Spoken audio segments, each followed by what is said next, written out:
Há mais de um ano, filhos buscam justiça sobre a morte da mãe deles. O réu, confesso, chegou a ficar detido por 3 meses, mas desde então está foragido da justiça. O crime foi na cidade de Itapema. Lúcia Matos tinha 59 anos e vivia um relacionamento de quase 6 anos com Ireno Nelson.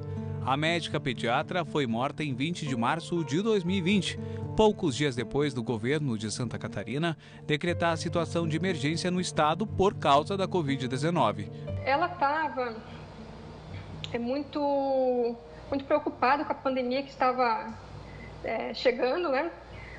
A morte dela aconteceu no dia 20 de março, foi o primeiro feminicídio da quarentena no estado de Santa Catarina. E foi apenas 3 dias depois da primeira morte por Covid no Brasil. Ela estava, naquela ocasião, muito preocupada com a chegada da doença e especialmente dedicada a fazer uma quarentena bem feita para poder ficar junto com as netas. A mulher, que vivia em Florianópolis, disse aos familiares que faria a quarentena em seu apartamento de Itapema, no litoral norte catarinense, mesmo espaço em que o corpo dela foi encontrado. O namorado confessou o crime e foi preso em flagrante. A Juliana, filha de Lúcia, acredita que desde o início da relação da mãe com o réu confesso, o homem demonstrava agressividade. Desde o começo ficou muito evidente para mim e para as mulheres ao redor da minha mãe, todas nós percebíamos e conversamos com ela, que se tratava de um homem abusivo. O que acontece? Ele chegou na vida da minha mãe com um discurso de transparência sobre o passado dele e também de redenção. Segundo ele tinha tido um passado ruim, né? Mas depois de um episódio muito marcante em sua vida, ele teria se transformado, teria sido um ponto de mutação para ele.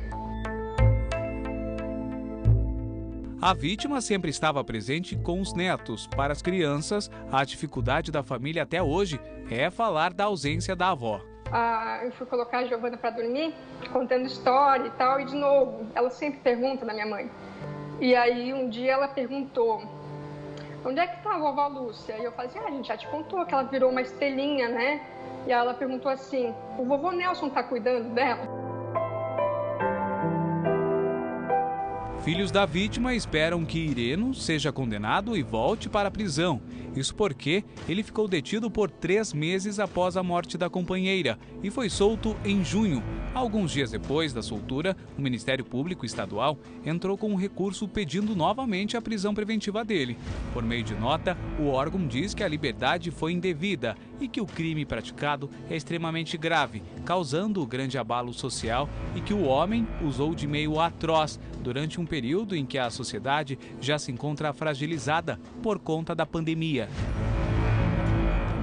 Estas imagens, obtidas com exclusividade pela NDTV, mostram que o homem desceu até o estacionamento do prédio ao menos 3 vezes para colocar pertences pessoais no carro. O destino dele seria a cidade de Gaspar, local em que um dos filhos mora. 3 horas depois, ele retorna ao apartamento em Itapema e é preso pela polícia, que já tinha sido acionada. À época, quando a prisão foi revogada, ele ficou em liberdade e não se apresentou à justiça. E desde setembro do ano passado é considerado foragido. A vítima morava em um apartamento que fica neste prédio, na região central de Itapema. Horas antes do crime, a filha conversou com a mãe e desconfiou do comportamento dela. Os vizinhos que ainda residem na região não esquecem como aquele dia foi movimentado por aqui. A gente ficou muito chocado com a notícia, chocado com o fato, né?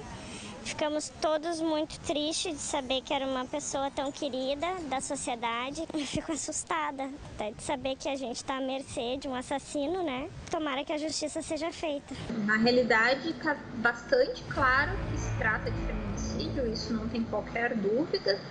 Porque o que é o feminicídio? É aquele crime de homicídio praticado hoje de uma situação de violência doméstica e familiar contra a mulher, e os autos estão desde o dia 3 de dezembro prontos para julgamento, aguardando o julgamento se ele vai a júri ou não, né? Que nós chamamos de pronúncia. No primeiro semestre de 2020, mais de 640 mulheres foram assassinadas no país por conta do gênero. O número representa aumento de 1,9% quando comparado ao mesmo período, de janeiro a junho do ano de 2019. O isolamento de mulheres em casa pode ter sido a motivação desse aumento. O que eu tenho a dizer sobre a minha mãe é que era uma presença que iluminava o lugar, era uma pessoa tranquila, era uma pessoa inteligente, gostoso conversar, sabe, com ela.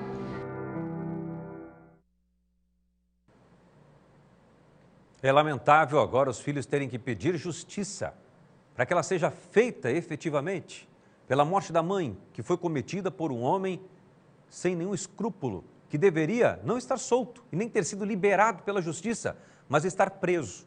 Os casos, inúmeros casos de feminicídio que nós estamos mostrando aqui no Balanço Geral.